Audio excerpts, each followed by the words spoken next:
2024 की आम चुनाव का सेमीफाइनल माने जा रहे 5 राज्यों में चुनाव का शोर थम चुका है। नतीजे भी आ चुके हैं और कई नई सरकार का सभी राज्यों में गठन भी हो चुका है।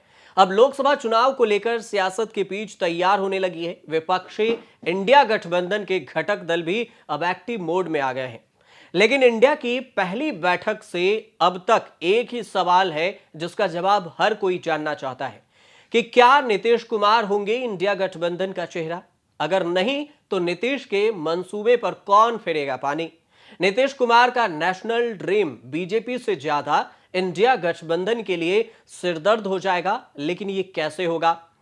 बिहार के बाद झारखंड और उसके बाद यूपी की कुर्मी पॉलिटिक्स में जमीन भी नीतीश कुमार तलाश रहे हैं, लेकिन ये कितना फायदेमंद होगा। इन्हीं सवालों के जवाब आज इस वीडियो में जानेंगे और नीतीश की सियासी पिच कितना कारगर होगी ये भी समझने की कोशिश करेंगे। बिहार के मुख्यमंत्री नीतीश कुमार को जदयू के बड़े और दिग्गज नेता भले ही उन्हें प्रधानमंत्री उम्मीदवार के रूप में प्रोजेक्ट कर रहे हैं, पर सम्मेलनों और कार्यक्रमों को लेकर जो बातें सामने आ रही है उसके अनुसार से इंडिया गठबंधन के साथी दलों से ही समर्थन नहीं मिल रहा है। यहां तक कि आरजेडी नेता और उप मुख्यमंत्री तेजस्वी यादव नेतृत्व में 2024 का चुनाव नीतीश के नेतृत्व में लड़ने का वादा कर चुके हैं। उनके सरकारी कार्यक्रमों से तेजस्वी यादव खुद को अलग भी करते दिखे हैं नीतीश कुमार के कार्यक्रमों से।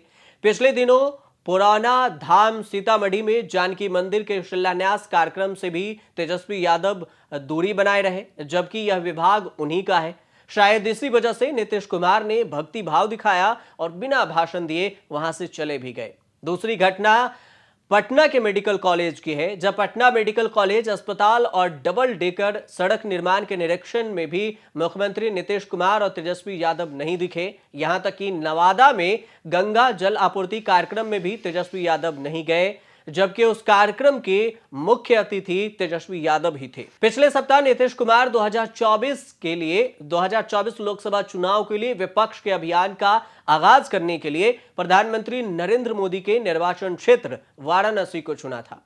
वाराणसी में नीतीश की रैली 24 दिसंबर को होनी थी, जो कि रद्द हो गई। वाराणसी में रैली भले ही रद्द हो गई हो, लेकिन यूपी और झारखंड में बिहार के सीएम की रैली के सियासी मायने तलाशे जा रहे हैं। इसको लेकर नीतीश कुमार की ओर से खुद को प्रधानमंत्री मोदी के समकक्ष खड़ा करने की कोशिश भी की जा रही है और इसे उस रूप में देखा भी जा रहा है।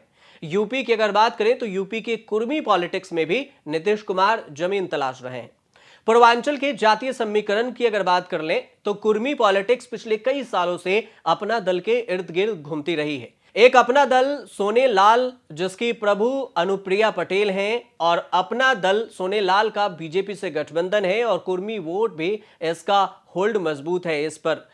और दूसरा दल है अपना दल कमेरावादी, जिसके प्रमुख है अनुप्रिया पटेल की मां कृष्णा पटेल। पूर्वांचल की कुर्मी पॉलिटिक्स में नीतीश कुमार की पार्टी जदयू की कोशिश तीसरे प्लेयर के रूप में अपनी पीठ मजबूत करने की है। सुशासन बाबू वाले नीतीश की छवि है और सर्वे समाज में लोकप्रियता सपा जैसी पार्टियों के सहारे जेडीयू की कोशिश भी यूपी में खासकर पूर्वांचल में पैर जमाने की है। अब नीतीश कुमार का ड्रीम सपा के लिए सिरदर्द साबित हो सकता है। सपा यूपी की 65 सीटों पर चुनाव लड़ने की तैयारी में है। ऐसे में सपा कांग्रेस आरएलडी के साथ जेडीयू को सीटों के गणित में कैसे एडजस्ट करेगी या किया जाएगा इंडिया गठबंधन के जरिए, यह भी एक सिरदर्द वाला ही समीकरण होगा।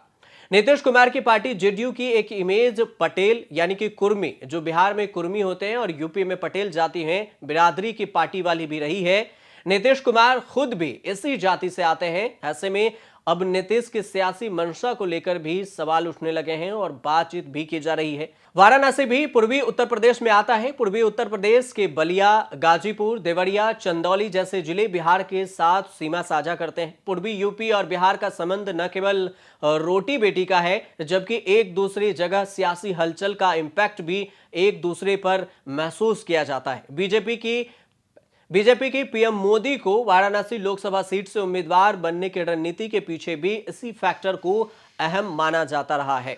हालांकि वाराणसी की रैली में इंडिया गठबंधन के लिए साइकोलॉजिकल वार से ज्यादा और कुछ भी नहीं था। नीतीश कुमार की रैली, इस रैली का उद्देश्य था कि प्रधानमंत्री नरेंद्र मोदी के गढ़ में बीजेपी को अपनी शक्ति का एहसास कराना भी है कि कितनी शक्ति में बीजेपी है और कितनी शक्ति में इंडिया गठबंधन। एक तरफ नीतीश कुमार प्रधानमंत्री मोदी को टक्कर देने के लिए हर एक उपाय ढूंढ रहे हैं, तो वहीं सुशील कुमार मोदी का कहना है कि गठबंधन की पिछली 3 बैठकों की तरह इंडिया गठबंधन की चौथी बैठक भी फ्लॉप होने जा रही है। नीतीश कुमार का अक्सर बीमार रहने और विधानसभा में महिलाओं पर अश्लील टिप्पणी करने के बाद उनकी इंडी गठबंधन का नेता चुने जाने की रही सही संभावना भी समाप्त हो जाएगी चौथी बैठक में। सुशील कुमार आगे कहते हैं कि चौथी बैठक में चाय पार्टी और फोटो सेशन के अलावा और कुछ नहीं होने वाला। आपके नेता केजरीवाल इधर विपश्यना ध्यान करने के लिए 10 दिन की छुट्टी पर चले गए हैं। शरद पवार की पार्टी टूट चुकी है, ममता दीदी का कोई भरोसा नहीं और नीतीश कुमार कब बीमार हो जाए ये कहा भी नहीं जा सकता। कांग्रेस और उसके नेतृत्व में एकजुट होने का दावा करने वाला विपक्ष 3 हिंदी भाषी राज्यों में करारे हार से हताश भी है। सुशील कुमार का यह बयान है। नीतीश जनवरी में झारखंड में भी रैली करने वाले हैं, लेकिन जेडीयू ने झारखंड में भी सीटों की दावेदारी अभी से ही कर दी है। अब 10 सीटों वाले झारखंड में हेमंत सोरेन, पार्टी सत्ताधारी झारखंड मुक्ति मोर्चा, कांग्रेस पहले से ही सीटों की दावेदारी में है। अब जेडीयू की भी वहां पर एंट्री हो गई है। ऐसे में सीट बंटवारा इंडिया गठबंधन के लिए बड़ी चुनौती बनता नजर आ रहा है। नीतीश कुमार का नेशनल ड्रीम केवल यूपी और झारखंड में ही सिरदर्द साबित नहीं होने वाला। बिहार के अलावा केंद्र शासित प्रदेश दिल्ली, नागालैंड, अरुणाचल प्रदेश और मणिपुर जैसे राज्यों में भी विधायक के बीच रहने वाला है। कहा जा रहा है कि नीतीश का नेशनल ड्रीम उत्तर से पूर्वोत्तर तक इंडिया गठबंधन के लिए सिरदर्द साबित हो सकता है। हालांकि इंडिया गठबंधन की बैठक दिल्ली में है और बैठक के बाद अगर सीट शेयरिंग पर बात बनती है तो ही आगे सब कुछ साफ हो पाएगा। आप देखते रहिए न्यूज़ तक।